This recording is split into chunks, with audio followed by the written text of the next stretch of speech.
लोकमान्य टिळक यांच्याविषयी माहिती आणि त्यांच्या आयुष्यातील एक प्रसिद्ध गोष्ट. स्वराज्य हा माझा जन्मसिद्ध हक्क आहे आणि तो मी मिळवणारच, अशी सिंहगर्जना करून इंग्रजांना हादरवून सोडणारे थोर देशभक्त म्हणजे लोकमान्य टिळक. लोकमान्य टिळक यांचा जन्म 23 जुलै 1856 रोजी रत्नागिरी जिल्ह्यातील चिखली या गावी झाला. टिळकांचे लहानपणाचे नाव केशव असे होते. त्यांच्या वडिलांचे नाव गंगाधर आणि आईचे नाव पार्वतीबाई असे होते. लहानपणापासूनच देशप्रेमाची भावना त्यांच्यात भरलेली होती. टिळकांचे प्राथमिक शिक्षण मराठीतूनच झाले. टिळक हे भारतीय स्वातंत्र्य चळवळीचे पहिले नेते होते. टिळकांना लहानपणापासूनच अन्यायाची चीड होती.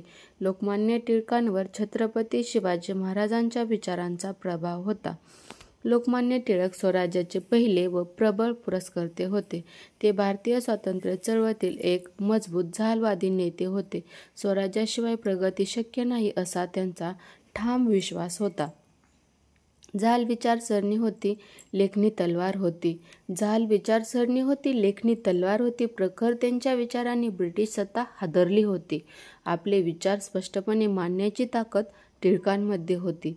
ते आपल्या लेखणीतून ब्रिटिश सरकारविरोधी टीका करत, जळजळीत लेख लिहित असत. त्यामुळे ब्रिटिश अधिकाऱ्यांनी त्यांना भारतीय असंतोषाचे जनक म्हटले आहे. देश व समाजात स्वराज्याबद्दल जागृती व प्रेम निर्माण करण्यासाठी त्यांनी केसरी व मराठा ही वृत्तपत्रे सुरू केली. या वृत्तपत्रांच्या माध्यमातून ते इंग्रज सरकारवर टीका करू लागले. याशिवाय लोकांना एकत्र आणून राष्ट्रीयत्वाची भावना निर्माण करण्यासाठी त्यांनी गणेशोत्सव व शिवजयंती साजरी करणे सुरू केले.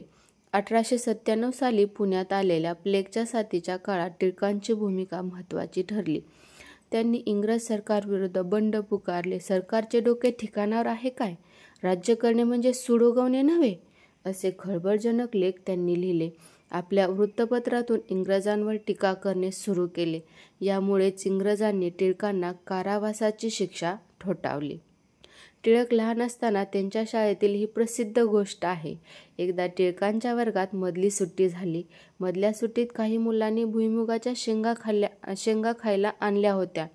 बऱ्याच मुलांनी त्या आपल्या मित्रांसोबत वाटून खाल्ल्या.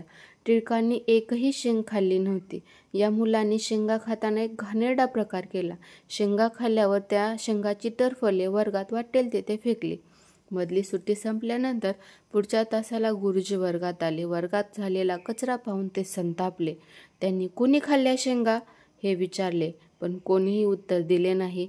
गुरुजींना हे अपेक्षितच होते.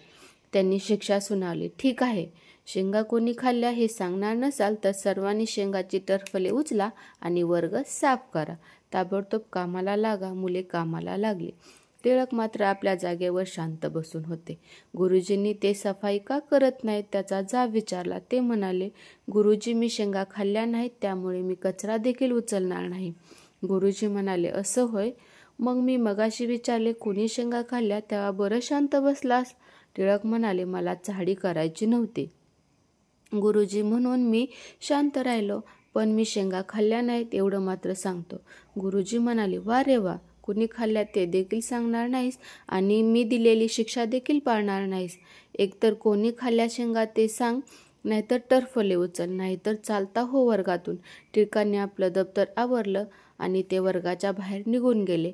टिळकांनी मित्राची चाडी केली नाही आणि केलेल्या चुकीची शिक्षा देखील भोगली नाही. व्हिडिओ आवडल्यास व्हिडिओला लाईक करा आणि असेच नवनवीन एज्युकेशनल व्हिडिओ पाहण्यासाठी चॅनलला सबस्क्राईब जरूर करा. Thanks for watching.